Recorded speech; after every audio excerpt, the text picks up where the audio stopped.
Hello, this is my screencast on 14.4 Training Session Review by Sam Bynes.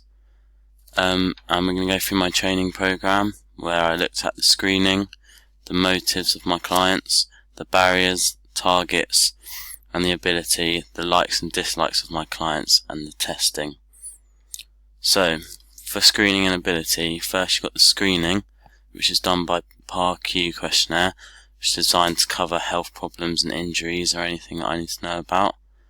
The questions help me design the session and know what to include and what not to include. And again, to know about injuries and preferences. And then you've got ability, which it shows about clients' abilities. So it enabled me to plan the session on how advanced they are. My clients, the sports science class, were about intermediate, so I made it challenging but not too complex. And the ability was chosen around the questionnaire and the personal thoughts of the client, so how able they thought they were. And then you've got the motives and targets.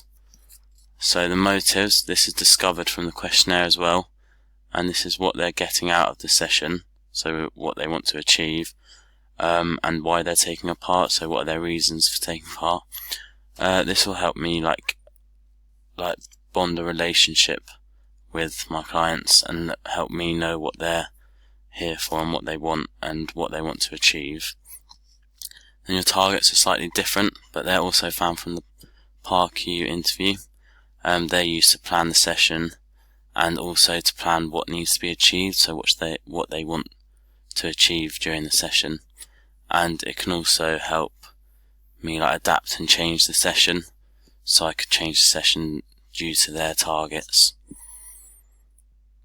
Then you've got the barriers and likes and dislikes. First you've got the barriers, and after reviewing the clients, you can work out any restrictions they have to make them unable to do the session, such as lifestyle choices, injuries, or work or something where they can't make the time the session is. And it helps me plan the session around that, so I can plan if they're not very fit, I can make it a bit less challenging for them, etc. And then you've got the likes and dislikes, where the questionnaire again helps show what they like and don't like. So this can help me plan the session to, for example, avoid poor motivation.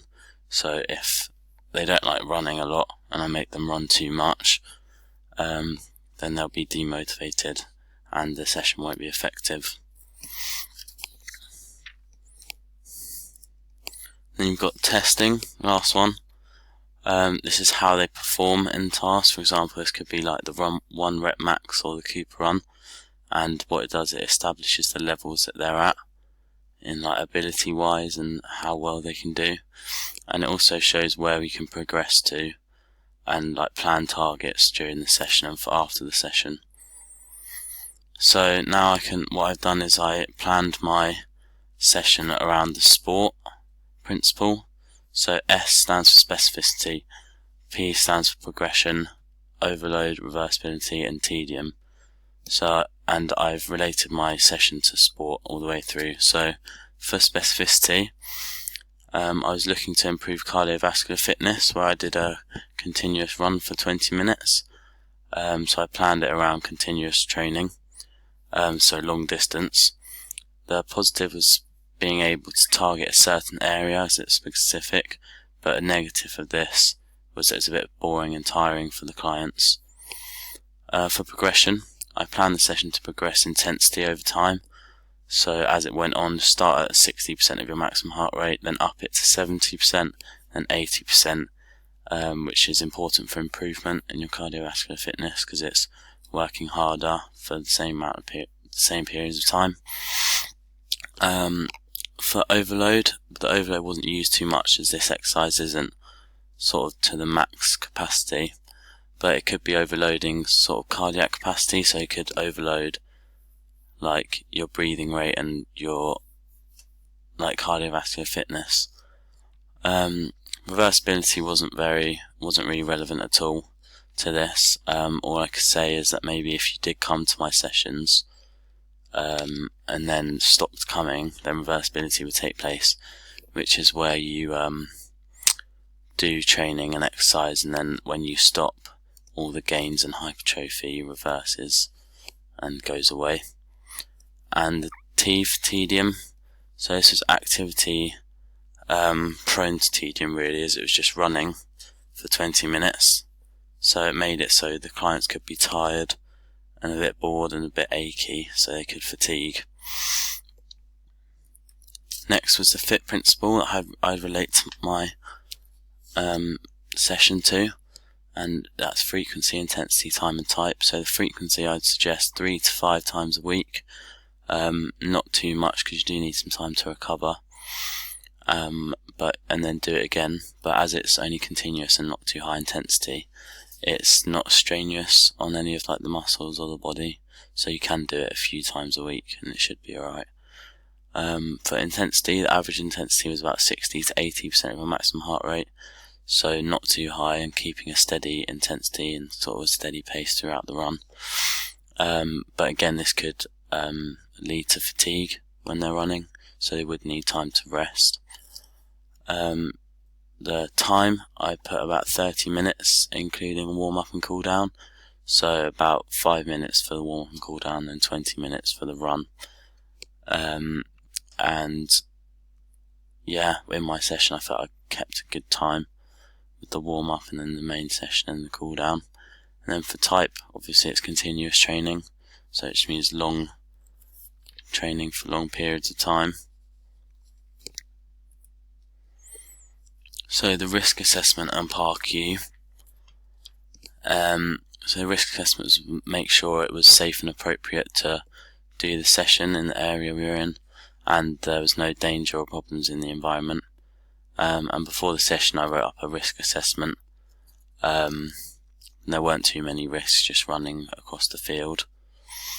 The PAR-Q is like a questionnaire that helps me plan the session as well, so make sure it suits to the client's needs, such as like injury, likes and lifestyle.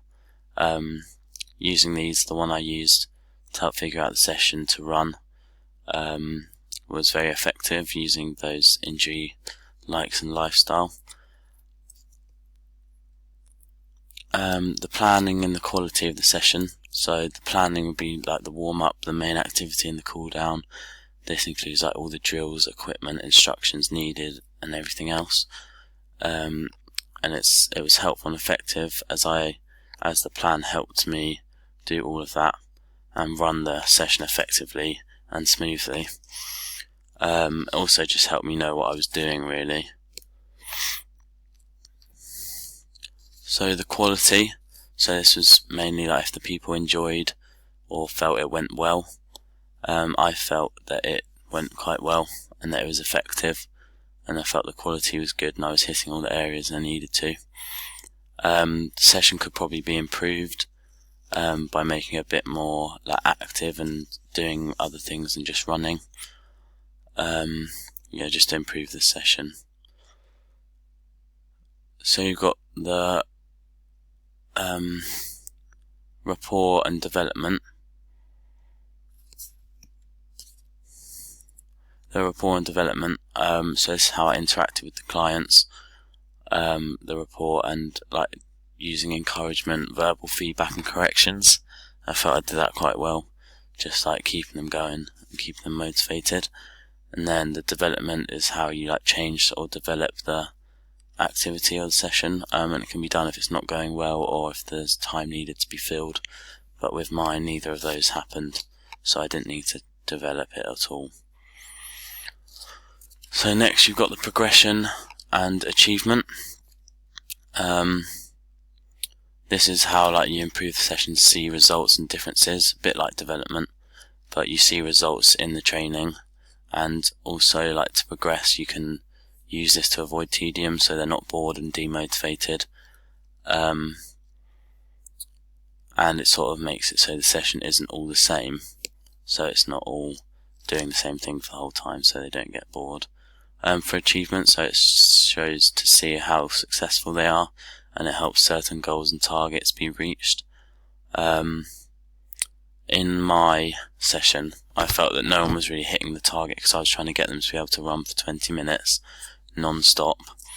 But no, they were all a bit demotivated. It was quite a sunny, hot day, and they weren't really enjoying it very much, so none of the target wasn't reached.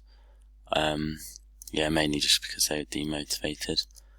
Onto the overall review. On the overall review, I was able to look at video analysis of myself and peer reviews to get some feedback, and I was able to watch myself back. The people who took part gave feedback to me as well, but I feel overall that the session didn't go too well due to the clients not being very motivated and interested in what they were doing, and that they didn't really want to have to run for that long, so it was ineffective for the clients. So yeah, could have went better. And for my targets, there wasn't many smart targets that I could have used because no one really did much to set a target for.